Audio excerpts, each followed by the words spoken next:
مشرق کی تاریکیوں سے مغرب کے اجالے نہایت پرکشش اور دعوت انگیز دکھائی دیتے ہیں۔ دعوت جس کی کشش کے تحت یہاں والے وہاں کی طرف دیوانہ وار لپکے جاتے ہیں، مگر حقیقت جب کھلتی ہے تب تک حساب کتاب میں بہت کچھ غلط ہو چکا ہوتا ہے۔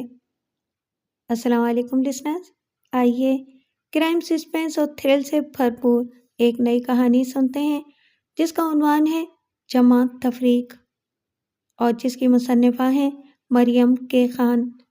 تو آئیے شروع کرتے ہیں۔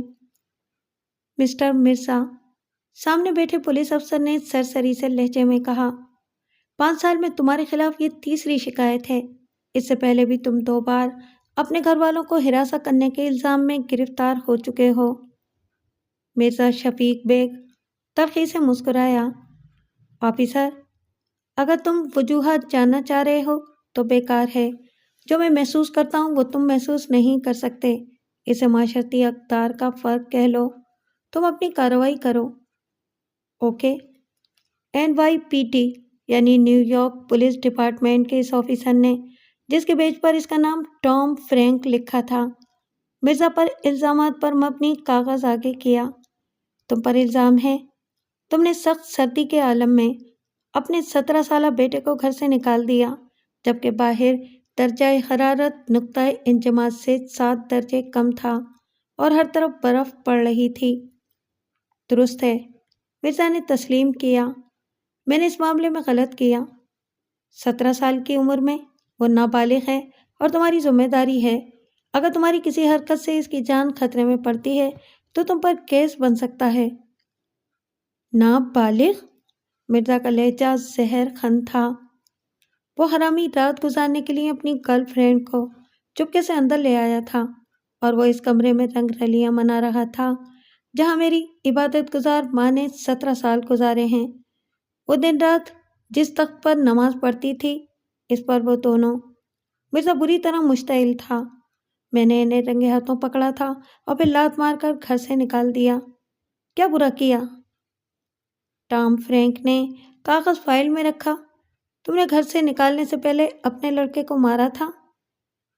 شاید، مجھے نہیں یاد، لیکن میں نے ایسا ہی کچھ کیا تھا۔ اس وقت میں غصے سے پاگل ہو رہا تھا۔ تم میرے جذبات کا اندازہ نہیں لگا سکتے ہو۔ کیا یہ رویہ تمہارا مذہب سکھاتا ہے؟ بالکل نہیں آفیسر، ہمارا مذہب ہر معاملے کو ایک مخصوص دائرے میں حل کرنے کو کہتا ہے۔ تم اسے ہمارا معاشرتی اور ثقافتی رویہ بھی کہہ سکتے ہو۔ مرزا ریحان نے دعویٰ کیا ہے تم نے اسے لگاتار گھوسے مارے۔ تم باکسنگ کرتے رہے ہو، کوئی چوٹ اس کے لیے جان لیوا ہو سکتی تھی۔ کاش! مرزا نے سرد آہ بھری، میں نے بتایا نا، اس وقت مجھے قطعی ہوش نہیں تھا۔ اوکے، مجھے خوشی ہے کہ تم نے مجھ سے تعاون کیا۔ کل صبح میں اپنی طرف سے ممکن حد تک نرم کیس بنا کر جج کے سامنے پیش کر دوں گا۔ تمہیں اپنے وکیل سے بات کرنی ہے؟ وہ یہودی؟ مرزا نے پھر تلخی سے کہا، وہ مجھے الٹا مشورہ دے گا۔ نہیں، مجھے وکیل کی ضرورت نہیں ہے، میں خود اپنا کیس ہینڈل کر لوں گا۔ اوکے، کل تک آرام کرو۔ 1 منٹ آفیسر، میں ایک معزز شہری ہوں، حکومت کو سالانہ $1,00,000 سے زیادہ ٹیکس دیتا ہوں، کیا مجھے ضمانت پر نہیں چھوڑا جا سکتا؟ اس نے نفی میں سر ہلایا۔ تمہاری بیوی اور بیٹے نے درخواست دی ہے کہ انہیں تم سے جان کا خطرہ ہے، اس لیے تمہیں پولیس تحویل میں رکھا جائے۔ میرے ساتھ اس عورت کا بھی قصور ہے، مرزا نے گویا خود سے کہا، پھر آفیسر سے بولا، میرے مکان میں رہ کر وہ میرے ساتھ اس قسم کا سلوک کرنے کی مجاز نہیں ہے۔ قانون اس بارے میں بالکل واضح ہے، مجھے افسوس ہے، تمہارے بارے میں عدالتی فیصلہ کر سکتی ہے۔ مرزا شفیق بیگ کو حوالات میں ڈال دیا گیا تھا اور یہ پہلا موقع نہیں تھا جب وہ حوالات میں رات گزار رہا تھا۔ اس سے پہلے بھی 2 بار ایسا ہی واقعہ پیش آ چکا تھا۔ اس زمانے میں امریکہ یا یورپ جانا جوئے شیل لانے کے مترادف نہیں تھا۔ کسی قدر دقت بآسانی سے ویزا مل جاتا تھا۔ مرزا شفیق بیگ کو بھی آسانی سے امریکہ کا امیگرینٹ ویزا مل گیا تھا۔ وہ اکنامکس میں ماسٹر تھا اور ایک کالج میں لیکچرر تھا۔ دنیا میں ایک ماں کے سوا کوئی نہیں تھا اس کی خواہش تھی کہ کسی طرح امریکہ میں سیٹل ہو جائے۔ اعلیٰ تعلیم یافتہ تھا، جتنا یہاں کماتا اس سے کئی گنا زیادہ امریکہ میں کما سکتا تھا، مگر ماں یہ بات نہیں جانتی تھی۔ اس کا خیال تھا جو بات اپنے وطن میں ہے وہ کہیں اور نہیں ہے۔ شفیق بیٹا، اس ملک میں اور اس وطن میں کیا نہیں ہے؟ سب کچھ ہے ماں، وہ کہتا، لیکن دوسرے ملکوں میں اس سے بھی بڑھ کر ہے۔ ماں، وہاں ترقی کرنے اور کمانے کے زیادہ مواقع ہیں۔ ہم یہاں بھی اچھی طرح گزارا کر رہے ہیں، خدا کا شکر ہے، کسی شے کی کمی تو نہیں ہے۔ ابھی ہم 2 ہیں، آپ کو میری شادی کی فکر ہے؟ بیوی آئے گی، بچے آئیں گے، تب یہ آمدنی ناکافی ہو جائے گی۔ امی، اس وقت میں کچھ نہیں کر سکوں گا، میرے پاس یہی وقت ہے۔ تو اتنی دور نظروں سے دور چلا جائے، یہ دل نہیں مانتا۔ صبیہ رفیق نے بے بسی سے کہا، تو چلا گیا تو میں اکیلی رہ جاؤں گی۔ امی، میں وہاں جاتے ہی سیٹل ہو کر آپ کو بلا لوں گا، وہاں بھی آپ ہمارے پاس ہی رہیں گی، شفیق نے وعدہ کیا۔ امی، اگر میں 3-4 مہینے میں سیٹ نہ ہو سکا تو واپس آ جاؤں گا۔ امی، میں بھی آپ سے دور نہیں رہ سکتا ہوں، لیکن یہ مستقبل کا سوال ہے۔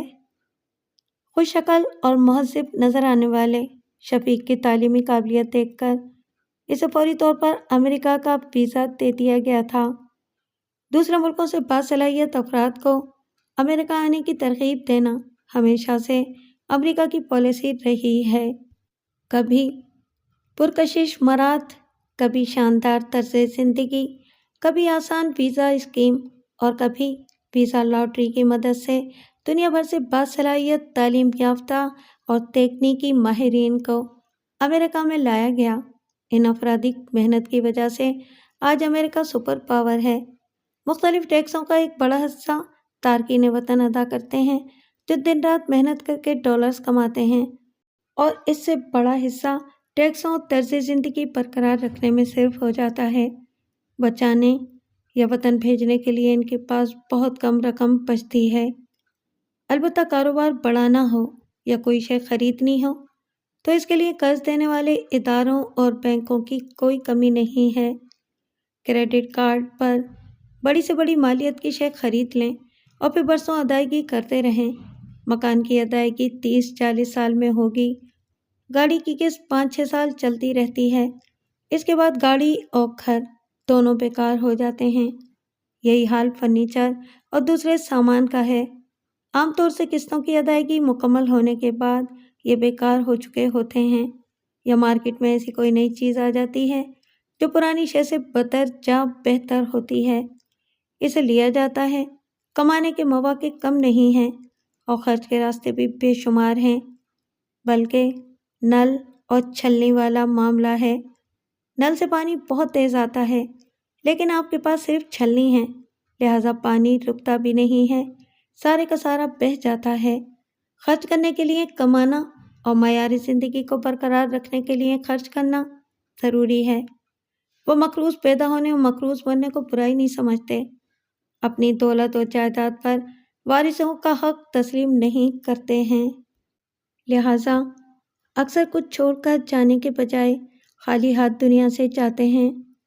عام طور سے اپنی زندگی میں سب خرچ کرنے کی کوشش کرتے ہیں، لیکن پھر بھی ان کی وفات کے وقت تک کچھ بچ جائے تو اسے کسی رفاہی ادارے کے نام کر جاتے ہیں۔ اولاد کے لیے فقط یہ نصیحت چھوڑتے ہیں کہ بیٹا، جو کرنا ہے اپنے زور بازو پر کرو، جیسا کماؤ گے ویسی ہی زندگی گزارو گے۔ یہی وجہ ہے کہ امریکی سب کچھ اپنی زندگی میں خرچ کر کے جانے کی کوشش کرتے ہیں۔ انہیں ورثے میں ہی اس چیز کی تربیت ملتی ہے۔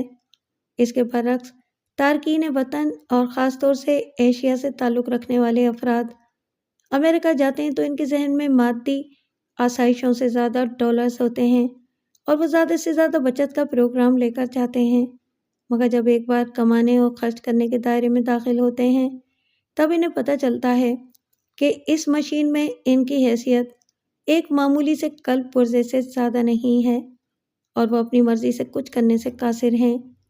ایک دائرے میں بیل کی طرح گردش کرنا ہی ان کا کام ہے اور وہ اس سے انحراف نہیں کر سکتے۔ ہاں اتنا کر سکتے ہیں کہ اپنا دائرہ بڑا کر لیں، زیادہ محنت کر کے زیادہ کمائیں اور زیادہ خرچ کریں، مگر اکثر زیادہ خرچ کرنے والوں کے پاس ان اشیاء سے لطف حاصل کرنے کا بھی وقت نہیں ہوتا جنہیں وہ ناگزیر سمجھ کر حاصل کرتے ہیں۔ مرزا شفیق بیگ 1970 میں نیو یارک کے ایئرپورٹ پر اترا تھا، جہاں گوروں اور کالوں کی نسلی کشمکش کے درمیان تارکین وطن کا ایک وسیع طبقہ خاموشی سے ترقی کی جد و جہد میں مصروف تھا۔ مرزا کی جس دوست نے امریکہ سے متعلق اس کے اشتیاق کو ہوا دی تھی، وہ اسے لینے ایئرپورٹ آیا تھا اور اسے گھر پہنچا کر اس کے سامنے سینڈوچز اور کافی کے ساتھ درجن بھر ہدایات چھوڑ کر کام پر چلا گیا۔ وہ ٹیکسی چلاتا تھا اور سفید پوش لوگوں سے زیادہ کماتا تھا۔ بندرگاہ کے نزدیک ملی جلی آبادی والے اس پسماندہ اور کسی قدر گندے علاقے کی ایک 20 منزلہ عمارت کے آخری فلور پر رہتا تھا۔ ایک کمرے کے اس فلیٹ میں چھوٹا سا باتھ روم اور ایک چھوٹا سا کچن تھا۔ کمرہ گندگی اور میلے کپڑوں سے بھرا ہوا تھا۔ مرزا کے دوست سہیل کے پاس وقت بالکل نہیں تھا۔ وہ 2 شفٹوں میں ٹیکسی چلاتا تھا اور اسے کھانے، سونے اور دوسرے کاموں کے لیے صرف 8 گھنٹے ملتے تھے۔ شفیق اسے دیکھ کر حیران رہ گیا تھا۔ کراچی میں ناظم آباد کے ایک پوش علاقے میں رہنے والا سہیل ماں باپ کا لاڈلا تھا۔ اس نے زندگی میں کبھی میلا لباس نہیں پہنا تھا اور اپنے کام خود کرنے کا سوال ہی پیدا نہیں ہوتا تھا۔ نیو یارک کے اس غلیظ ایک کمرے کے فلیٹ میں رہنے والا سہیل کراچی والے گھر کے اپنے کمرے میں گندگی کا ایک ذرہ برداشت نہیں کرتا تھا، اور اگر اسے کچھ نظر آ جاتا تو گھر سر پر اٹھا لیا کرتا تھا۔ مرزا چند لمحے کے لیے ساکت رہ گیا تھا۔ کیا یہ وہ خوبصورت زندگی تھی جس کا خواب سہیل نے اسے دکھایا تھا؟ کراچی میں مرزا بھی ناظم آباد میں ہی رہتا تھا۔ اس کا باپ 120 گز کا چھوٹا سا مکان چھوڑ کر مرا تھا، مگر اس کی ماں نے کبھی اسے گندہ رہنے نہیں دیا تھا۔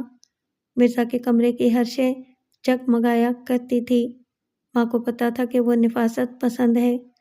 سہیل اس سے بھی زیادہ نفاست پسند تھا، مگر یہاں نیو یارک میں وہ کس طرح رہ رہا تھا، مرزا نے کبھی اس کا تصور بھی نہیں کیا تھا۔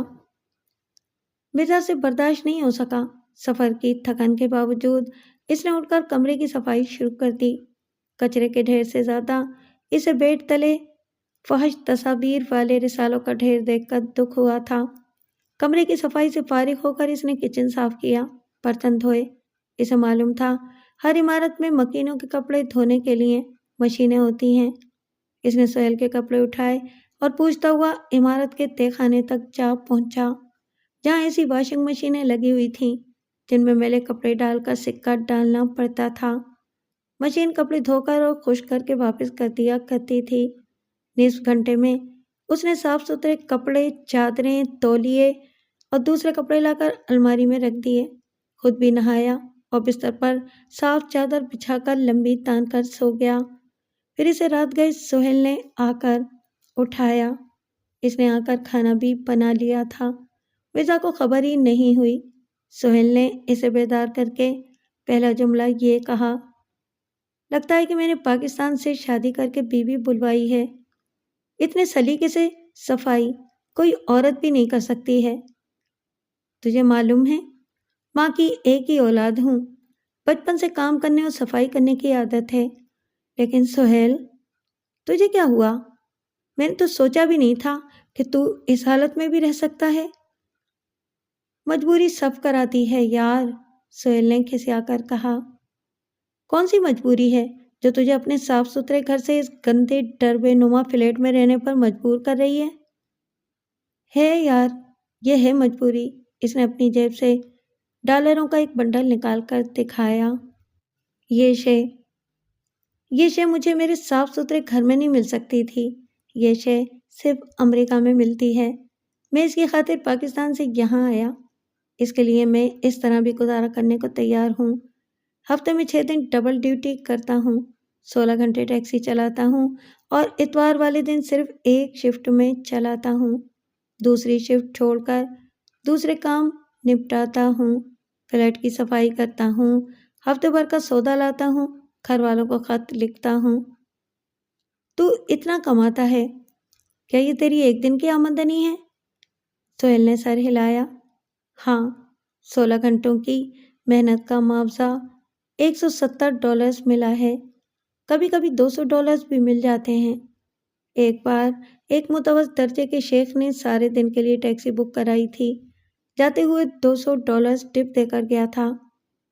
یعنی تو مہینے کے 5,500 $5,000 کماتا ہے، مگر رہائش سے تو لگتا ہے کہ تو $1,000 بھی نہیں کماتا ہے۔ سہیل نے سر آ بھری۔ امریکہ میں ڈالرز کمانا مشکل نہیں ہے، لیکن انہیں بچانا بہت مشکل ہے۔ اس میں سے $20-25 تو انکم ٹیکس میں چلے جائیں گے۔ ٹیکسی ڈرائیورز ٹیکس دیتے ہیں؟ مرزا نے تعجب سے پوچھا۔ ہاں، جس کمپنی کی ٹیکسی چلاتے ہیں وہ اندازہ لگا لیتی ہے کہ ہر ڈرائیور نے کتنا کمایا ہے، یہ اپنے پاس محفوظ رکھتی ہے۔ جب سالانہ ٹیکس کا وقت آتا ہے تو حکومت کو سارے اعداد و شمار دے دیتی ہے۔ دوسری طرف ہمیں بھی لازماً گوشوارہ بھرنا پڑتا ہے۔ کمپنی کی رپورٹ اور ہمارے گوشوارے سے حکومت اندازہ لگا کر ٹیکس وصول کر لیتی ہے۔ اگر کوئی ٹیکس چوری کرتا پایا جائے تو اس کے ساتھ سخت کارروائی ہوتی ہے۔ اس کے باوجود ڈرائیور ڈنڈی مار جاتے ہیں۔ چھوڑ، تو بھی کچھ عرصے بعد یہی سب کر رہا ہوگا۔ جب دو شفٹیں لگا کر ٹیکسی چلائے گا تو خود صفائی اور گندگی کا فرق بھول جائے گا۔ خدا نہ کرے۔ سہیل ہنسنے لگا۔ تو کرے گا، یہ بتا، تو نے کبھی سوچا تھا کہ کراچی میں یا تم ٹیکسی چلائیں گے؟ کبھی نہیں، وہاں تو ہم اس کا تصور بھی نہیں کر سکتے، لوگ صرف تانوں سے ہلاک کر دیں گے۔ دیکھ، میں یہاں کیسے ٹھاٹ سے کسی کی پرواہ کیے بغیر ٹیکسی چلا رہا ہوں۔ مرزا نے یہ بات اپنی ماں کو نہیں بتائی تھی کہ اسے نیو یارک میں ٹیکسی چلانی ہے۔ سہیل نے بھی اپنے گھر والوں سے یہ بات چھپا رکھی تھی۔ اس کا کہنا تھا کہ وہ ایک دفتر میں جاب کر رہا ہے۔ البتہ مرزا کو اس نے بتا دیا تھا اور اسے بھی یہی مشورہ دیا تھا۔ جاب میں زیادہ سے زیادہ $200-250 ہفتے کے مل جاتے ہیں، اتنے تو میں ایک دن میں کما لیتا ہوں۔ پھر کسی باس کو جواب بھی نہیں دینا ہوتا ہے، اپنا کام ہے، خود اپنا باس ہوں۔ مرزا خود کو ذہنی طور پہ تیار کر کے آیا تھا، مگر سہیل کا طرز رہائش دیکھ کر اسے شوق لگا تھا۔ وہ اس طرح نہیں رہ سکتا تھا۔ اس نے سہیل سے کہا، جب تو اتنا کما رہا ہے تو کسی اچھی اور صاف ستھری جگہ کیوں نہیں رہتا؟ اتنا کمانے کا فائدہ ہے۔ اس طرح رہتا ہوں تو مہینے کے $1,000 خرچ ہوتے ہیں۔ اس سے ذرا بھی اسٹینڈرڈ اونچا کیا تو خرچ دگنا ہو جائے گا۔ یہاں رہ کر میں مہینے کے 3-4 ہزار سے زیادہ بچا لیتا ہوں۔ کسی دوسری جگہ رہوں تو 3,000 بھی نہیں بچا سکوں گا۔ بچت کر کے کیا گھر بھیجتا ہے؟ نہیں یار، اپنی ٹیکسی لوں گا۔ ٹیکسی تو ابھی بھی لے سکتا ہوں، لیکن میرا ارادہ ایک ساتھ 2 ٹیکسیاں لینے کا ہے۔ ایک خود چلاؤں گا اور ایک ڈرائیور کو دوں گا۔ سہیل نے اسے اپنا منصوبہ بتایا۔ اب تم آ گئے ہو تو تمہیں دے دوں گا۔ دیکھ لینا 5 سال بعد اپنے پاس درجن سے بھی زیادہ ٹیکسیاں ہوں گی، تم مزے کریں گے۔ مرزا پریشان ہو گیا۔ پر یار، میں ماں سے کہہ آیا ہوں کہ 3-4 مہینے میں انہیں نہ بلا سکا تو خود آ جاؤں گا۔ تو جانتا ہے، دنیا میں ماں ہی ایک رشتہ ہے میرے پاس۔ فکر نہ کر یار، 3-4 مہینے میں کچھ نہ کچھ ہو جائے گا۔ اب ہم تو ہیں، مل جل کر کوئی بڑا فلیٹ لے لیں گے، آنٹی بھی ہمارے ساتھ رہ لیں گی۔ یہ بتا کہ کام کب سے شروع کرنا چاہتا ہے؟ میں سوچ رہا ہوں کہ 1-2 دن تجھے اس شہر کی سیر کرا دوں، اس طرح بعد میں آسانی رہے گی۔ مگر نیو یارک اتنا بڑا شہر تھا کہ وہ سارے ہفتے بھی صبح سے شام تک گھومتے رہتے، تب بھی اس کا نصف بھی نہیں دیکھ سکتے تھے۔ بہرحال سہیل نے اسے شہر میں راستے تلاش کرنے کا طریقہ سمجھا دیا تھا۔ اس کے پاس بے شمار نقشے تھے، ان کی مدد سے کوئی مخصوص مکان تک تلاش کیا جا سکتا تھا۔ 1 ہفتے کے بعد مرزا نے ٹیکسی ڈرائیور لائسنس کے لیے امتحان دیا اور اسے ہاتھ کے ہاتھ کامیاب قرار دے کر لائسنس تھما دیا گیا۔ کام اتنی آسانی سے ہو جائے گا، اس نے سوچا بھی نہیں تھا۔ سہیل اس کے ساتھ تھا۔ اس نے کہا، یہاں کے نظام کی یہی خوبی ہے، سرکاری کام ہر ممکن تیزی سے کرنے کی کوشش کی جاتی ہے، جس کا تعلق عوام سے ہو۔ چھوٹے معاملات میں حکومت خود تکلیف اٹھا لیتی ہے، مگر عوام کو تکلیف نہیں دیتی ہے۔ مرزا کو پاکستان یاد آیا، جہاں عوام حکمرانوں کی سوتیلی اولاد کی طرح کے تھے۔ ان کے نصیب میں کوئی آسانی یا راحت نہیں تھی، بلکہ چن چن کر ان کی مشکلات میں اضافہ کیا جاتا تھا۔ اگلے روز سے مرزا شفیق بیگ نے وہ کام شروع کر دیا کہ جس کے کرنے کا اس نے اپنے وطن میں تصور بھی نہیں کیا تھا۔ نیو یارک میں ٹیکسی چلانا آسان اور دلچسپ بات ہے، مگر کبھی کبھی خطرناک بھی ثابت ہوتی ہے، خاص طور سے رات میں ٹیکسی چلانا۔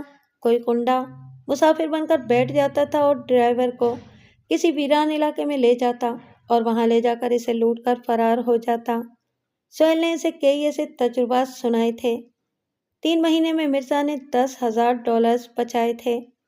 ممکن ہے کہ زیادہ بچا لیتا، لیکن اسے کچھ اشیاء لینا پڑی تھیں جو بہت ضروری تھیں۔ نیو یارک میں سردی کا آغاز تھا اور اس کے پاس گرم کپڑے نہیں تھے۔ 3 مہینے بعد سہیل نے اس بلڈنگ سے ذرا فاصلے پر ایک 2 کمروں والا فلیٹ تلاش کر لیا، اسے معقول فرنیچر سے آراستہ کیا اور مرزا نے ماں کو بلوا لیا۔ اس دوران میں سہیل نے 2 ٹیکسیاں بھی لے لی تھیں جنہیں وہ اور مرزا مل کر چلاتے تھے۔ فارغ اوقات میں وہ ٹیکسی جان پہچان والے ٹیکسی ڈرائیوروں کو دے دیا کرتے تھے۔ اس طرح مزید آمدنی ہو جاتی تھی۔ صبیہ بیٹے کے پاس آئی اور صاف ستھرا فلیٹ دیکھ کر خوش ہوئی تھی۔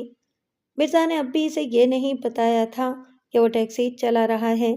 اس نے ماں سے کہا، امی، میں اور سہیل مل کر کاروبار کر رہے ہیں۔ صبیہ رفیق کو کریدنے کی عادت نہیں تھی، اس لیے وہ بیٹے کی بات سے مطمئن ہو گئی۔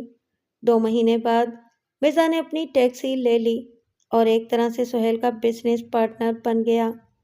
ان کی بے مثال دوستی اپنی جگہ، لیکن انہوں نے اپنی شراکت کو کاروباری انداز میں چلایا تھا۔ ایک ڈالرز کا حساب رکھتے تھے۔ ایک سال میں ان کے پاس 2 ٹیکسیاں تھیں اور کاروبار میں 40% کا مالک مرزا تھا۔ آمدنی بہت اچھی تھی۔ انہوں نے صرف ایک شفٹ میں جانا رکھا تھا، باقی اوقات میں ایک نہ ایک دفتر میں ہوتا تھا۔ دوسرا سال کاروبار مزید بڑھا تو انہوں نے براڈ وے کے قریب ایک عمارت میں اپنا دفتر منتقل کر لیا اور سینٹر پارک سے ذرا فاصلے پر ایک بلڈنگ میں فلیٹ لے لیا۔ اس کا کرایہ $400 ہفتہ تھا۔ بلوں سمیت انہیں $2,000 ماہانہ کا پڑتا تھا، لیکن صاف ستھرے علاقے میں اور پہلے سے بڑا فلیٹ تھا۔ صبیہ کو اکیلے رہنے کی عادت تھی، اس لیے اسے خاص فرق نہیں پڑا۔ وہ صبح سے شام تک فلیٹ کے کاموں میں مصروف رہا کرتی تھی۔ مرزا نے اسے راستے دکھا دیے تھے۔ دن میں ایک بار جا کر ضروری سامان لے آتی، بور ہوتی تو بالکونی میں جا کھڑی ہوتی۔ باہر جانے سے اسے یوں بھی گھبراہٹ ہوتی تھی کہ اسے جا بجا عریاں لباس والی عورتیں نظر آتی تھیں اور شرم سے اس کا برا حال ہو جاتا تھا۔ سامان کے لیے باہر جانا اس کی مجبوری تھی، اس لیے وہ جب باہر جاتی نظریں جھکا کر رکھتی تھی۔ فلیٹ میں صبح ناشتہ تیار کرتی۔ جب مرزا اور سہیل ناشتہ کر کے چلے جاتے تب وہ کچن اور کمروں کی صفائی کا آغاز کرتی تھی۔ اس کام سے فارغ ہو جاتی تو دوپہر میں اپنے کھانے کے لیے کچھ ہلکا پھلکا بناتی اور ظہر پڑھ کر سو جاتی۔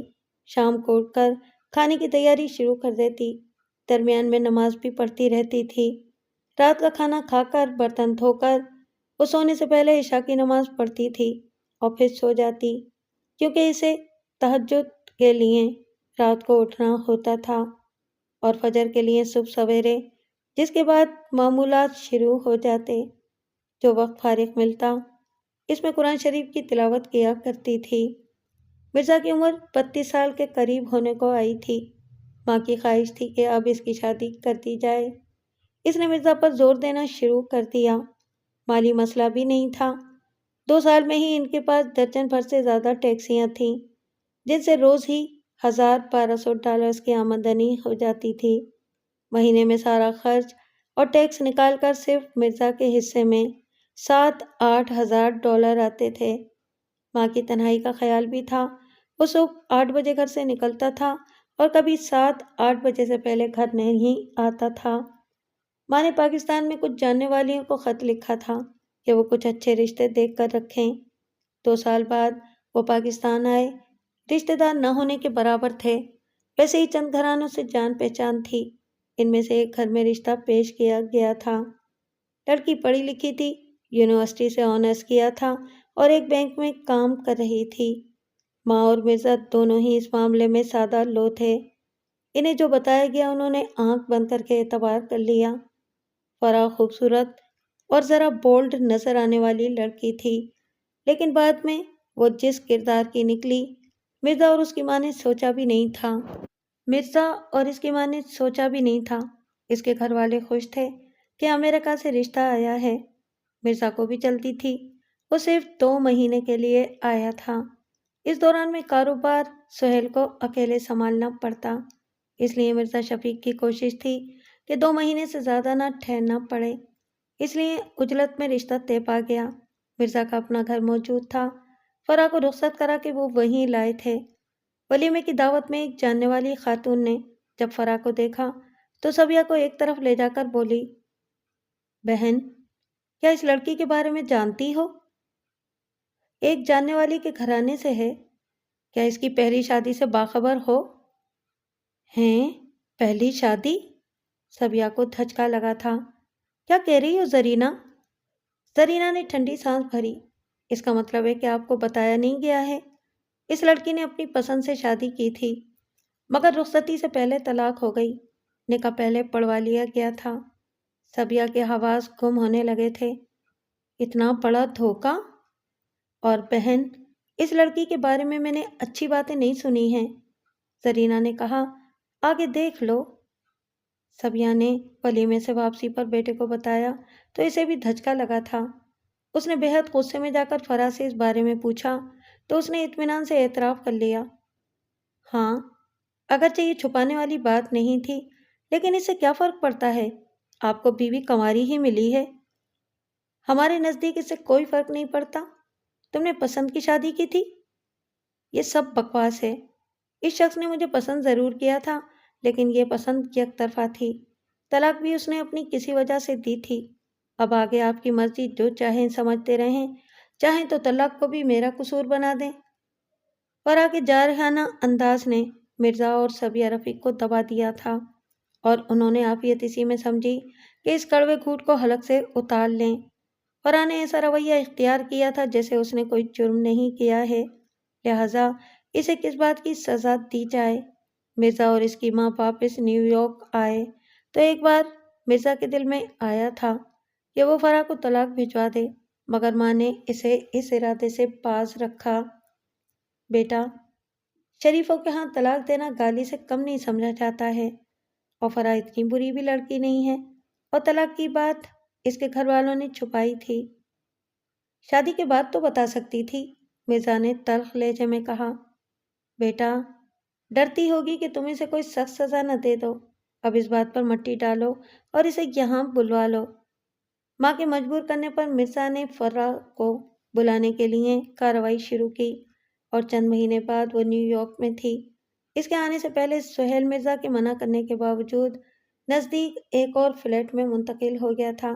اس کا کہنا تھا کہ اب مرزا شادی شدہ تھا اور اسے پرائیویٹ لائف درکار تھی، پھر 2 کمروں کے فلیٹ میں گنجائش پہلے ہی کم تھی، فرح کے آنے کے بعد اور مشکل ہو جاتی۔ مرزا نے اسے کہا، ہم کوئی بڑا فلیٹ لے لیتے ہیں۔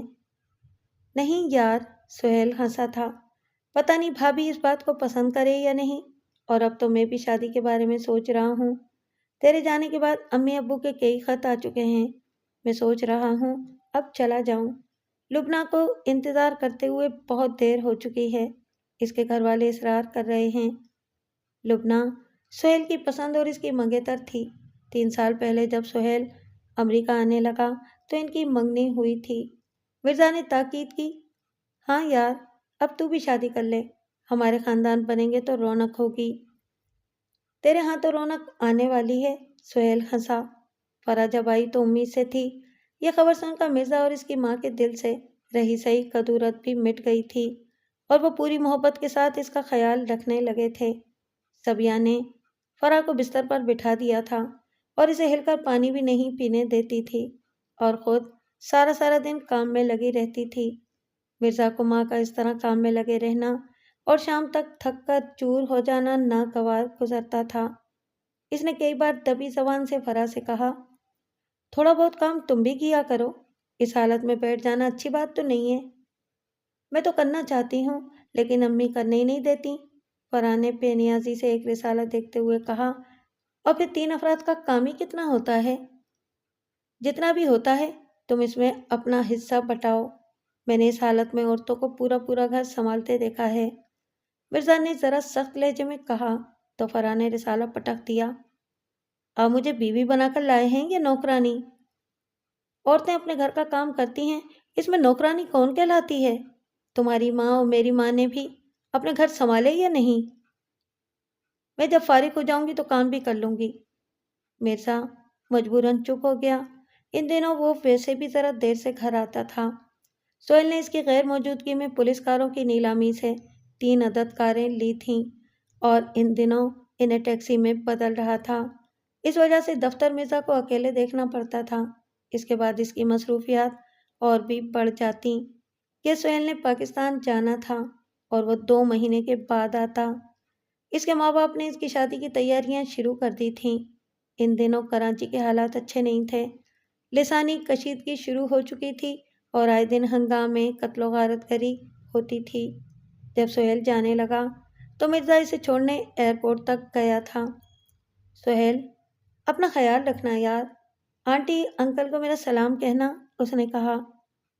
فکر نہ کر، میں جلد بیوی کے ساتھ آؤں گا، تو میرا نیا فلیٹ ڈیکوریٹ کر لینا، سہیل اس کے گلے لگ کر بولا۔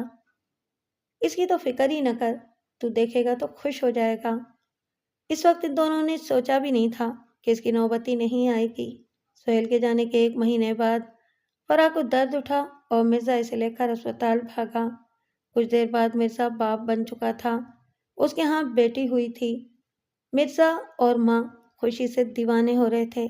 اسپتال کی تاریخ میں پہلی بار ایسا ہوا تھا جب کسی صاحب اولاد ہونے والے شخص نے سارے عملے کو کیک کھلایا تھا۔ مٹھائی وہاں دستیاب نہیں تھی، فرح بھی خوش تھی۔ جب مرزا گھر آیا تو اس نے سب سے پہلے سہیل کے گھر فون ملایا۔ سہیل شادی کی شاپنگ کے سلسلے میں نکلا ہوا تھا۔ بھٹو سرکار کے خلاف احتجاج عروج پر تھا اور کراچی حزب اختلاف کا شہر ہونے کی وجہ سے خصوصی نشانہ بنا ہوا تھا۔ لیاقت آباد سے نکلنے والے ایک جلوس کو منتشر کرنے کے لیے پولیس نے پہلے شیلنگ کی اور جب احتجاجیوں کو روکنے میں ناکام رہے تو فائرنگ شروع کر دی۔ اس وقت سہیل اپنے چھوٹے بھائی کے ساتھ وہاں سے گزر رہا تھا۔ ایک گولی کھڑکی کا شیشہ توڑ کر اس کے سر میں لگی اور اس نے وہیں جان دے دی تھی۔ 2 روز بعد اس کی بارات تھی۔ جب اس کی لاش گھر پہنچی تو شادی کا گھر ماتم کدا بن گیا تھا۔ سہیل بہن بھائیوں میں سب سے بڑا تھا۔ جس وقت مرزا نے فون کیا سہیل کی لاش آئے 1 گھنٹہ ہوا تھا۔ اس کے غم میں نڈھال باپ نے جب ٹوٹے لفظوں میں مرزا کو یہ خبر سنائی تو اس نے ماننے سے انکار کر دیا۔ اسے یقین نہیں آ رہا تھا، لیکن پھر عقب سے ابھرتے آہو بکا کے شور نے اسے یقین دلایا کہ اس نے غلط نہیں سنا تھا۔ 4 دن تک وہ صبر کرتا رہا۔ قدرت نے اسے کوئی بہن بھائی نہیں دیا تھا۔ سہیل اس کا دوست بھی تھا اور بھائی بھی۔ جب وہ اس کی قبر پر پہنچا تو اتنا رویا کہ اس کے ساتھ آنے والے بھی رونے لگے تھے۔ سہیل سے چھوٹے 2 بھائی تھے، ایک MBA کر رہا تھا اور دوسرا بھی گریجویشن میں تھا۔ ان سے چھوٹی 4 بہنیں تھیں۔ سہیل ابھی سے ان کی شادی کی باتیں کرتا تھا۔ اس کے والد KDA میں آفیسر تھے اور ریٹائرمنٹ کے قریب تھے۔ سہیل ہی گھر کا کفیل تھا۔ اس کے 10ویں کے بعد مرزا نے اس کے باپ غیاث سے پوچھا، انکل اب آپ بتائیں میں اس کاروبار کا کیا کروں؟ سہیل 60% کے ساتھ ایک طرح سے کاروبار کا مالک تھا۔ اب جو تجویز دیں گے مجھے منظور ہوگی۔ غیاث صاحب زمانہ شناس آدمی تھے اور مرزا کو اچھی طرح جانتے تھے۔ کافی غور و خوض کے بعد انہوں نے کاروبار مرزا کے حوالے کرنے کا فیصلہ کیا۔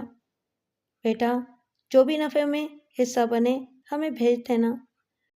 ویسے بھی جب کاروبار کا مالک نہیں رہا ہے تو اب ہم کاروبار کا کیا کریں گے؟ نہیں انکل، سہیل نے اس کاروبار سے اپنے گھر والوں کی مدد کا سوچا تھا، بھائیوں کی پڑھائی اور بہنوں کی شادی۔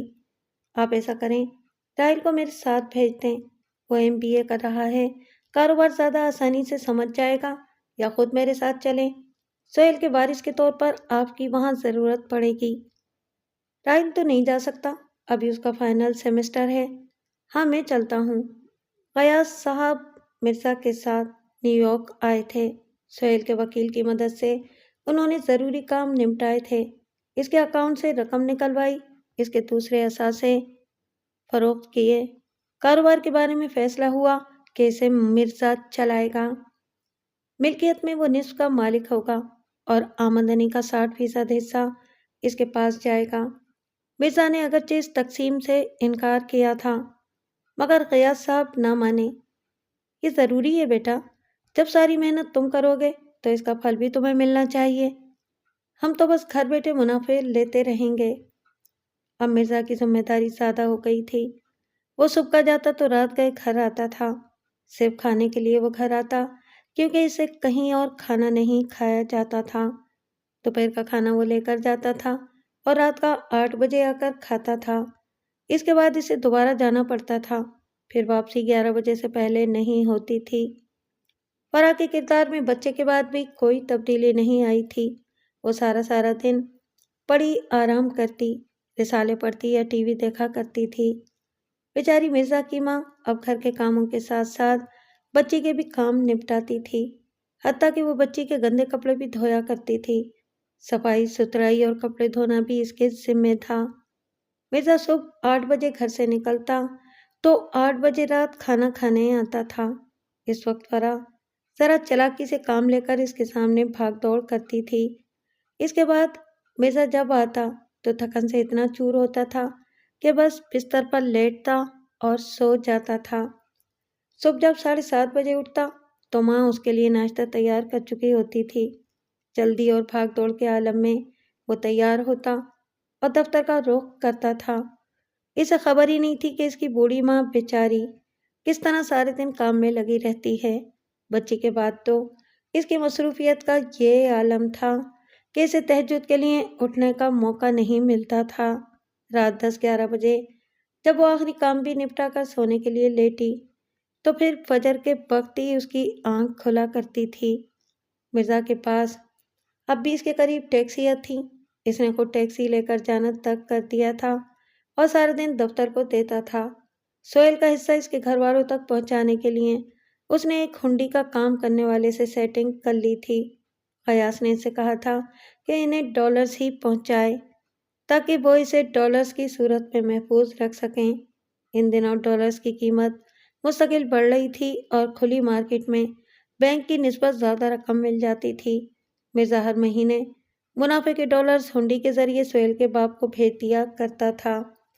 اس روز اسے رقم ہنڈی کرنے کی فرصت نہیں ملی تھی، اس لیے وہ $8,000 کے قریب رقم گھر لے آیا اور فرح کے حوالے کر دی۔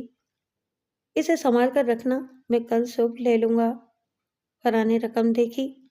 $8,000؟ وہ کس لیے؟ سہیل کے گھر والوں کو بھیجنے ہیں۔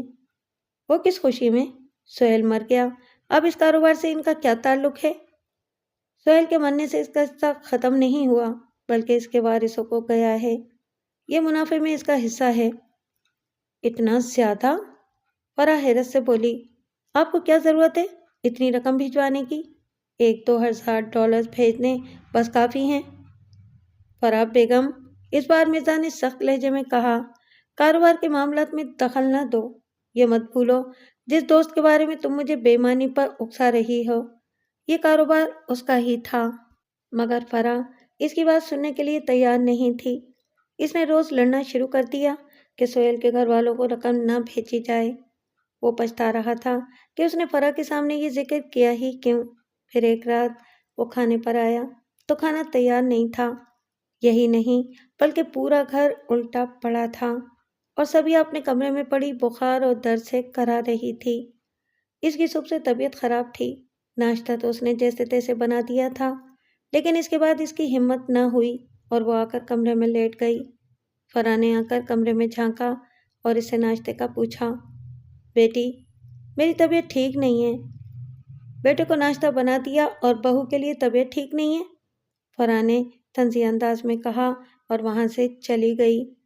اس نے اپنے لیے اوندا سیدھا ناشتہ بنا لیا اور اس ساس کو پوچھا بھی نہیں جو گزشتہ 7 مہینے سے اسے بستر پر بٹھا کر کھلا رہی تھی۔ صبیہ سارا دن اسی طرح بھوکی پڑی رہی تھی۔ رات کے کھانے کے وقت فرح نے ایک بار پھر یہی حرکت کی، اپنے لیے انڈے پراٹھے بنا لیے اور ساس کو پوچھا نہیں۔ مرزا گھر آیا اور ماں کی حالت دیکھی تو گھبرا گیا تھا۔ ماں نے اسے پانی مانگا، مرزا نے اسے پانی دیا اور بیوی کے پاس آیا۔ امی کی طبیعت صبح سے خراب ہے اور تمہیں اتنی توفیق نہیں ہوئی کہ جا کر ان کا حال چال ہی پوچھ لیتی؟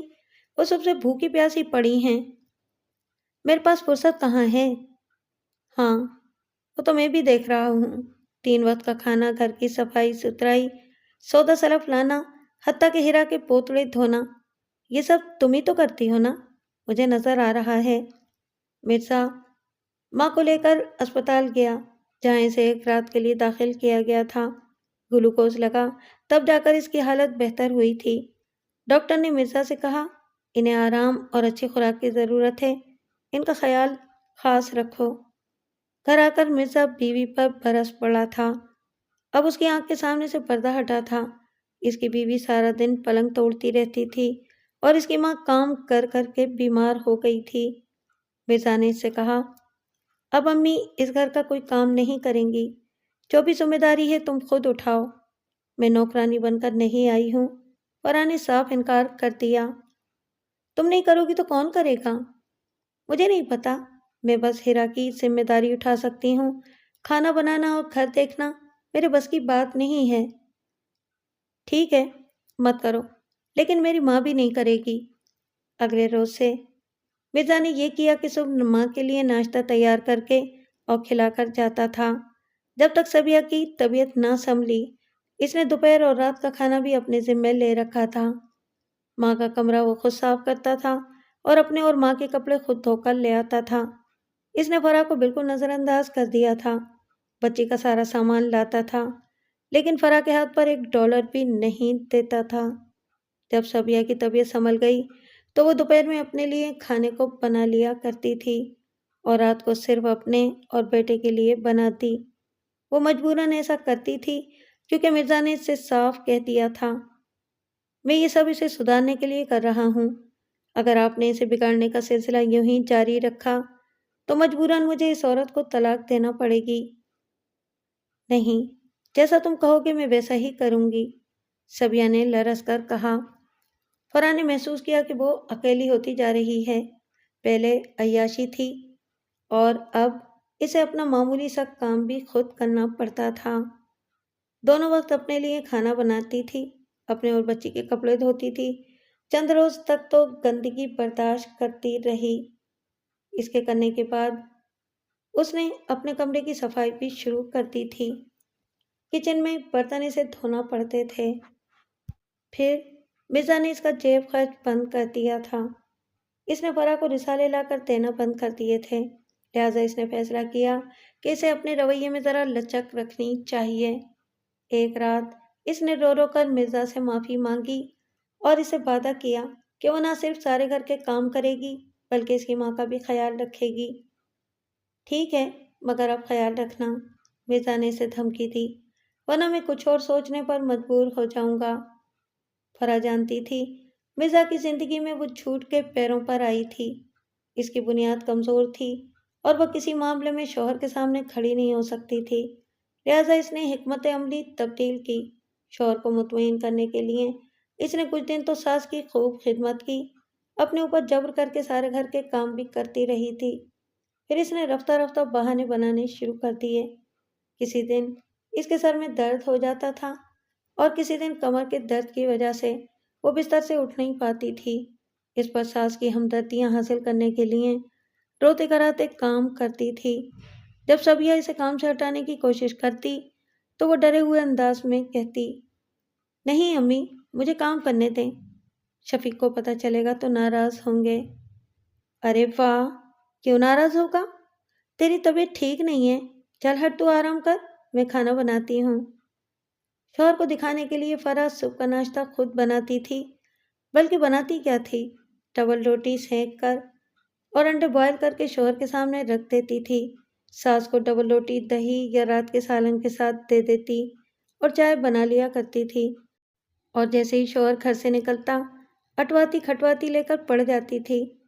بیچاری ساس منہ سے ایک لفظ کہے بغیر اس کی ہمدردی میں صبح سے شام تک لگی رہتی تھی، اور جب بیٹا آتا تو یوں ظاہر کرتی کہ وہ سارا دن آرام کرتی رہی ہے اور کام سارا فرح نے کیا ہے۔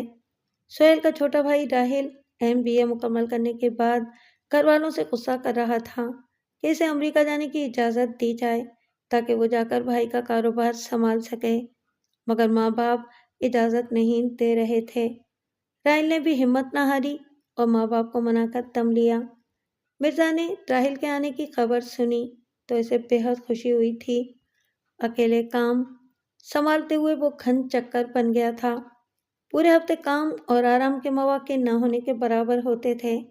راہل کے آنے کی صورت میں وہ اب خوشی سے 60 کے بجائے 50% نفع لینے کے لیے بھی تیار تھا۔ انہی دنوں اس نے شہر کے مضافات پر ایک کمپنی کی جانب سے تعمیر کیے جانے والے مکانات میں بکنگ کرائی تھی۔ مکان 2 منزلہ تھا اور اس میں 3 بیڈ رومز، ڈائننگ کے ساتھ وسیع تہخانہ بھی تھا۔ وہاں 2 اضافی کمرے اور ایک باتھ روم بھی تھا۔ بوقت ضرورت ان کمروں کو بیڈ رومز میں تبدیل کیا جا سکتا تھا۔ مرزا کو قبضہ 1 سال بعد ملتا اور مکان کی قسط وہ 30 سال تک بھرتا۔ اس وجہ سے قسط بھی معمولی سی تھی۔ فلیٹ میں رہتے رہتے وہ اور صبیہ دونوں تنگ آ گئے تھے۔ ساری عمر مکان میں گزاری تھی۔ جب راہل آیا، مرزا نے اسے کام میں شریک کیا تو اس نے راہل کو پیشکش کی کہ جب وہ اپنے مکان میں منتقل ہوں تو وہ بھی ان کے ساتھ ہی آ جائے۔ یہ تو بہت اچھا ہوگا شفیق بھائی، راہل خوش ہو گیا تھا، لیکن میں کرایہ اور دوسرے اخراجات دوں گا۔ بکو مت، جس طرح تم سہیل کے چھوٹے بھائی ہو اس طرح میرے بھی چھوٹے بھائی ہو۔ جس وقت مکان تیار ہوا اور وہاں منتقل ہونے کا وقت آیا تو فرح ایک بار پھر امید سے تھی۔ جب اسے پتہ چلا کہ راہل ان کے ساتھ رہے گا تو اس نے بہت ناک پھونچ چڑھائی تھی۔ اب گھر میں ایک غیر مرد رہے گا اور میں اس کے سامنے پیٹ پھلائے پھروں گی؟ وہ گھر میں نہیں، تہخانے میں رہے گا، مرزا نے فرح کو سمجھایا۔ اس کا حصہ الگ ہوگا اور تمہارا گھر الگ، اس کی فکر نہ کرو۔ فرح چپ ہو گئی، لیکن لگ رہا تھا کہ اسے راہل کا اپنے گھر میں رہنا اچھا نہیں لگا تھا۔ وہ ویسے بھی سہیل اور اس کے گھر والوں سے خار کھاتی تھی۔ نیا مکان دیکھ کر وہ اور صبیہ بے حد خوش ہوئے تھے، لیکن مکان کھلا اور بڑا تھا تو اسے سنبھالنا اور صاف ستھرا رکھنا بھی آسان نہیں تھا۔ 2 بیڈ رومز اوپر تھے۔ فرح نے اوپر رہنا پسند کیا اور صبیہ نے نیچے۔ تہخانے کے ایک کمرے کو بیڈ روم میں بدل دیا گیا تھا۔ راہل اپنا سامان اٹھا کر وہاں لے آیا۔ اب تک ان کے پاس ایک ہی کار تھی۔ مرزا نے سوچا کہ فرح کو ڈرائیونگ سکھا دے، کیونکہ اس جگہ سے ضروریات زندگی ذرا فاصلے پر دستیاب تھیں، اور دوسری کار لے لے، مگر جب راہل نے سنا تو مرزا کو منع کر دیا۔ اس کی کیا ضرورت ہے بھائی جان، ہم دونوں میں سے ایک تو گھر پر ہوگا، میرے پاس بھی گاڑی ہے، جو لانا ہوگا میں لے آؤں گا۔ راہل کے آنے سے یہ مسئلہ حل ہوا کہ گھر پر ہمہ وقت ایک مرد موجود رہتا تھا۔ کوئی ضرورت ہو وہ پوری کر سکتا تھا۔ اس مکان میں آنے کے 5 مہینے بعد ان کی دوسری بیٹی عالیہ نے جنم لیا تھا۔ اس وقت ہیرا 3 سال کی ہونے کو آئی تھی۔ عالیہ کے بعد فرح نے صاف کہہ دیا، اب مجھ سے یہ روز روز کی مصیبت نہیں پالی جاتی ہے، میں نے مزید بچے پیدا نہیں کرنے ہیں۔ مرزا نے اس معاملے میں بحث نہیں کی تھی، ویسے بھی ان کی 2 بچیاں تھیں، اس لیے اس نے فرح کی بات کو زیادہ محسوس نہیں کیا، جو ان دنوں کھلی پڑ رہی تھی، خالص غذا اور بہترین دوائیوں کے ساتھ۔ بھرپور آرام نے اسے صحت مند بنا رکھا تھا۔ پھر وہ قدرتی طور پر ایسے جسم کی مالک تھی جو آرام کرنے یا بچوں کی پیدائش کے بعد پھیلتا نہیں تھا۔ وہ آج بھی ہلکے اور چھریرے جسم کی مالک تھی، اور آج بھی پہلے کی طرح تر و تازہ اور کہیں سے 2 بچوں کی ماں نظر نہیں آتی تھی۔ مرزا نے راہل کو سہیل کا بھائی سمجھ کر اپنے ساتھ رکھا تھا، پھر وہ اس کا بزنس پارٹنر بھی تھا۔ اسے توقع تھی کہ وہ اس کے گھر میں بالکل بھائی کی طرح ہی رہے گا۔ مرزا کو بالکل خبر نہ ہوئی کہ راحل اور فرح میں کب روابط اتنے بڑھ گئے کہ وہ اس کی غیر موجودگی اور لا علمی میں باہر جانے لگے تھے۔ اسے نہیں معلوم تھا، لیکن اس کی ماں کو تو خبر تھی۔ اس نے ایک روز چپکے سے مرزا کو سب بتا دیا۔ وہ تنگ رہ گیا تھا۔ اسے معلوم تھا اس کی ماں اس سے غلط بیانی کر ہی نہیں سکتی ہے۔ اس نے بہت کچھ دیکھا ہے تو مجبور ہو کر اسے بتایا ہے۔ اس نے ماں سے کہا، آپ فکر مت کریں، میں اس معاملے کو دیکھ لوں گا۔ اگلے روز وہ گھر سے نکلا تو راحل گھر پر ہی تھا۔ ماں نے بتایا تھا کہ وہ اس کے جاتے ہی اوپر چلا جاتا تھا اور کئی گھنٹوں تک اس کے پاس رہتا تھا۔ سبیہا نے اسے سمجھایا بھی تھا، لیکن اس نے جواب دیا کہ وہ اس کے معاملے میں مداخلت نہ کریں اور اس بارے میں اپنے بیٹے کو بہکانے کی کوشش نہ کریں۔ مرزا گھر سے نکلنے کے 1 گھنٹے بعد واپس آ گیا۔ وہ دفتر گیا ہی نہیں تھا۔ اس نے کار گھر سے ذرا فاصلے پر چھوڑی اور پیدل گھر تک آیا۔ اضافی چابی سے لاک کھول کر وہ دبے قدموں اوپر گیا، جہاں سے راحل اور فرح کے ہنسنے کی آواز آ رہی تھی۔ مرزا دبے قدموں اوپر پہنچا تو ایک خون کھولا دینے والا منظر سامنے تھا۔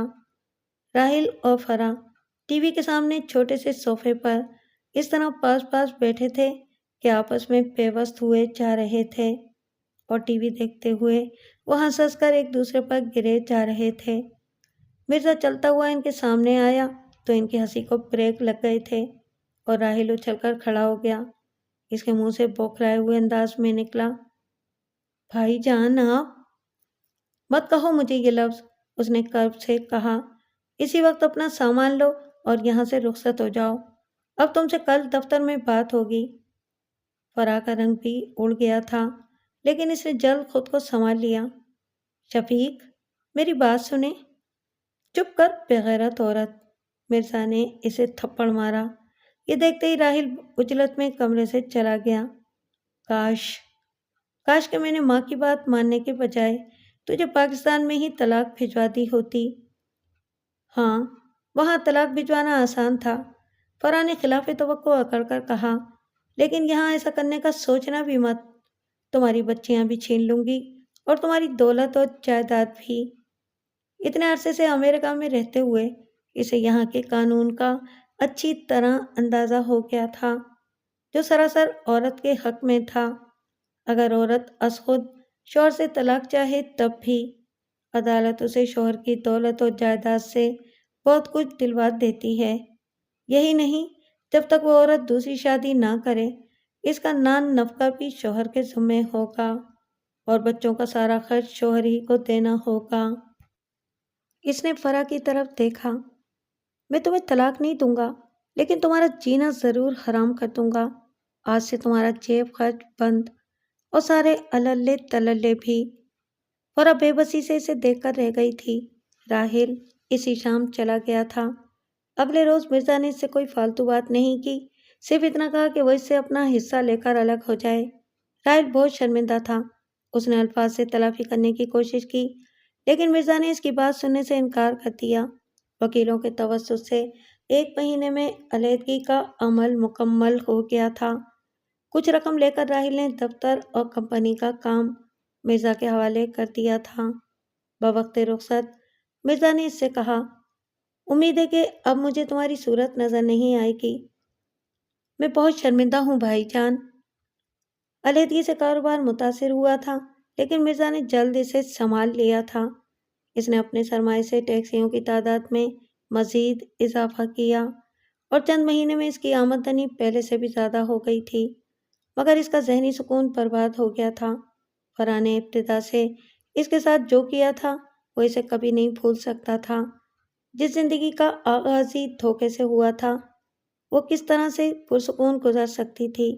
راحل والے واقعے کے بعد کتنے ہی عرصے اس نے فرح سے بات بھی نہیں کی تھی، لیکن ساتھ رہتے ہوئے انسان کب تک ایک دوسرے سے لا تعلق رہ سکتا ہے۔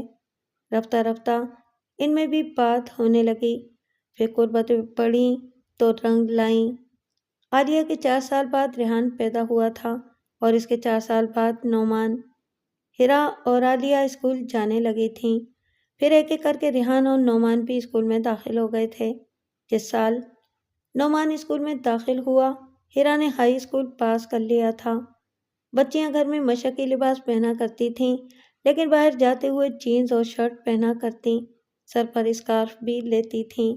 مرزا نے ان کو دین سے روشناس کرانے کے لیے ایک ہفتے وار اسلامک سینٹر میں بھی داخل کرایا تھا، جہاں نیو یارک اور اس کے نواح میں رہنے والی مسلمان بچیوں کو دینی اور اسلامی معاشرت سے روشناس کرایا جاتا تھا۔ مرزا شفیق بیگ کسی قدر مطمئن تھا کہ اس نے اپنے بچوں کی درست تربیت کی تھی۔ نعمان کی پیدائش سے کچھ عرصہ پہلے صبیہ کا انتقال ہو گیا تھا۔ مرزا آخر وقت تک اپنی ماں کی خدمت اور خوشنودی میں لگا رہا تھا۔ ماں مرتے وقت اس سے بہت خوش تھی اور کسی قدر دل گرفتہ بھی کہ اس نے فرح جیسی عورت لا کر اپنے بچے کو آزمائش میں ڈال دیا تھا۔ ماں کے مرنے کے بعد مرزا خود کو تنہا محسوس کرنے لگا تھا۔ وہی ایک ہستی تھی جسے وہ اپنے دکھ درد کہہ دیا کرتا تھا۔ جب دل کا بوجھ زیادہ بڑھ جاتا تو اسے ماں کے سامنے ہلکا کر دیا کرتا تھا۔ بیوی اس کے لیے صرف ایک اضافی شے تھی۔ اس نے کبھی مرزا کے احساسات کو سمجھا تھا اور نہ ہی اس نے کبھی فرح کی پرواہ کی تھی۔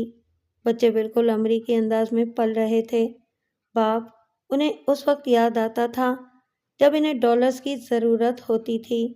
اس کے علاوہ وہ باپ کے پاس کم ہی آتے تھے۔ گھر برداشتہ مرزا نے خود کو کاروبار میں مصروف کر لیا تھا۔ وہ صبح 8 بجے نکلتا تو رات 10-11 بجے سے پہلے گھر واپسی نہیں ہوتی۔ فرح کا بنایا کھانا زہر مار کرتا اور بستر پر گر کر سو جاتا تھا۔ اگلے روز اٹھ کر خود سلائس انڈے اور چائے سے ناشتہ کرتا اور دفتر چلا جاتا تھا۔ گزشتہ چند سال میں کاروبار خاصا پھیل گیا تھا۔ اب اس کے بعد 40 سے زیادہ ٹیکسیاں اور 6 عدد مختلف اقسام کے لوڈنگ ٹرک تھے جو سامان ایک جگہ سے دوسری جگہ لے جاتے تھے۔ گھر کے لیے اس نے فرض کر لیا کہ اس کی توجہ نہ دینے کے باوجود سب کچھ درست چل رہا تھا، لیکن ایسا نہیں تھا۔ اس روز وہ کسی کام سے براڈ وے کی طرف نکلا تھا۔ براڈ وے شام کو سج سنور کر گاہکوں کے دیدہ و دل فرش راہ کر دیا کرتا تھا، بشرطے کہ گاہک کی جیب میں مال ہو۔ بے شمار سینما گھر، تھیٹرز، کلبز اور نائٹ کلبز، مساج گھر اور نیوڈ سینما اس کا حصہ تھے۔ ایک سگنل پر اس نے کار روکی تو ایسے ہی اس کی نظر برابر میں واقع سینما کی طرف اٹھ گئی جس میں ٹائٹینک فلم لگی تھی۔ ٹکٹ لینے والوں کا رش تھا۔ اچانک وہ چونکا اور اسے اپنی نگاہوں پر شک ہونے لگا۔ گھٹنوں سے اوپر کسا ہوا اسکرٹ اور مختصر سا بلاؤز جس میں پیٹ نمایاں ہو رہا تھا، شانوں پر بکھرے گھنگریالے بال۔ کیا وہ واقعی ہیرا تھی؟ سگنل کھل گیا تھا اور پیچھے موجود کاروں کے ڈرائیور ہارن بجا کر اسے خبردار کر رہے تھے۔ وہ ان کی پرواہ کیے بغیر کار سے اترا اور اس کے پاس پہنچ گیا۔ وہ ہیرا ہی تھی جو ایک سانولے سے لڑکے سے گھلی ملی جا رہی تھی۔ ہیرا، اس نے پکارا تو ہیرا نے گھوم کر دیکھا اور باپ کو دیکھ کر اس کا چہرہ فک ہو گیا تھا۔ مرزا نے مزید ایک لفظ کہے بغیر اس کا بازو کھینچا اور اسے اسی طرح کھینچتا ہوا کار تک لایا اور اسے اندر دھکیل دیا۔ اس نے سوچا بھی نہیں تھا کہ اپنی اسکارف سر پر لے کر جانے والی بیٹی کو اس حال میں باہر دیکھے گا۔ وہ ہونٹ بھینچ کر ڈرائیونگ کرتا رہا اور ہیرا سہمی ہوئی چپ بیٹھی رہی۔ گھر پہنچ کر وہ اسے ہاتھ سے پکڑ کر کھینچتا ہوا اندر لایا اور فرح کے سامنے دھکیل دیا جو حسب معمول ٹی وی دیکھ رہی تھی۔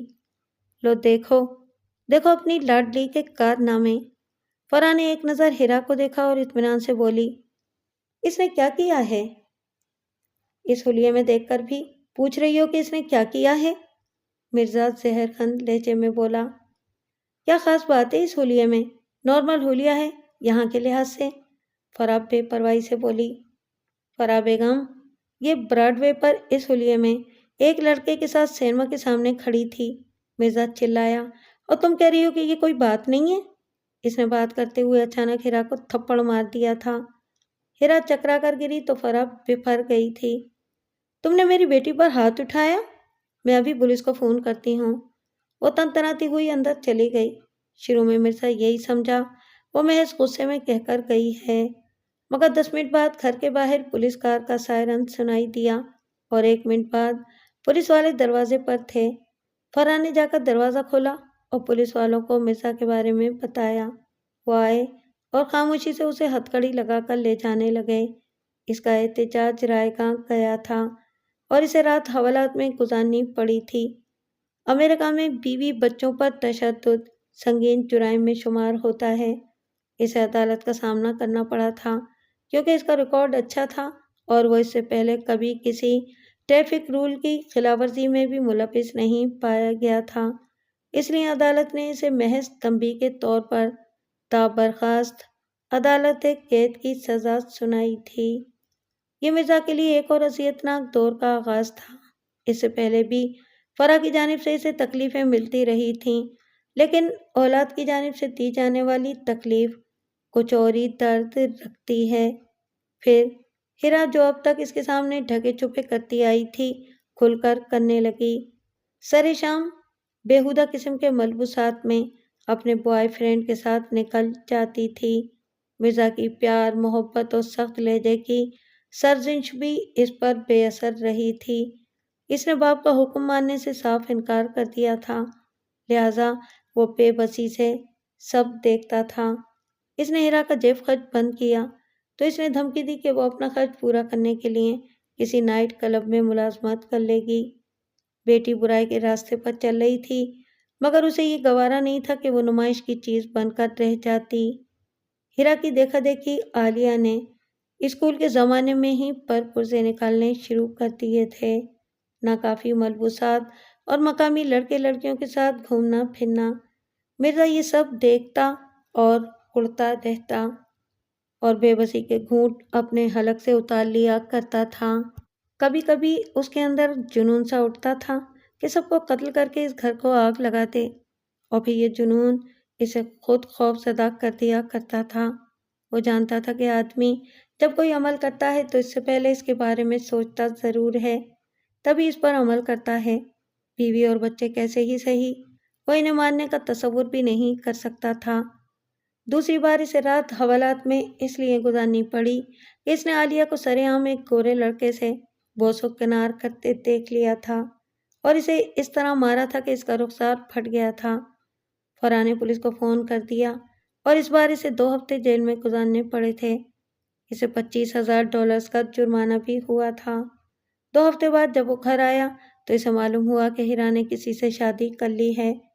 یہ اسے بعد میں معلوم ہوا کہ ہیرا نے جس لڑکے سے شادی کی تھی وہ ہندو تھا اور کسی بھارتی سافٹ ویئر انجینئر کی اولاد تھا۔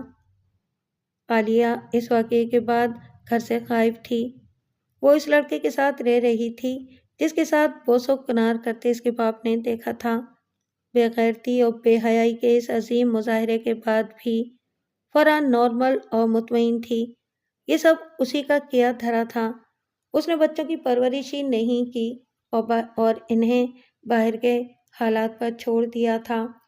اس کی دنیا آرام اور ٹی وی کے گرد گھومتی تھی۔ مرزا صبح سے شام تک کمانے میں مصروف رہتا تھا اور اس نے کمایا بھی خوب تھا، مگر آج وہ خود کو مفلس اور خالی ہاتھ محسوس کر رہا تھا۔ اس کی گود میں کھیلنے والی بیٹیاں یوں اس کے منہ پر کالک مل کر چلی گئی تھیں۔ کتنے دن وہ خود سے بھی منہ چھپائے گھر میں پڑا رہا تھا، مگر کام کی مجبوری نے اسے گھر سے نکلنے پر مجبور کر دیا۔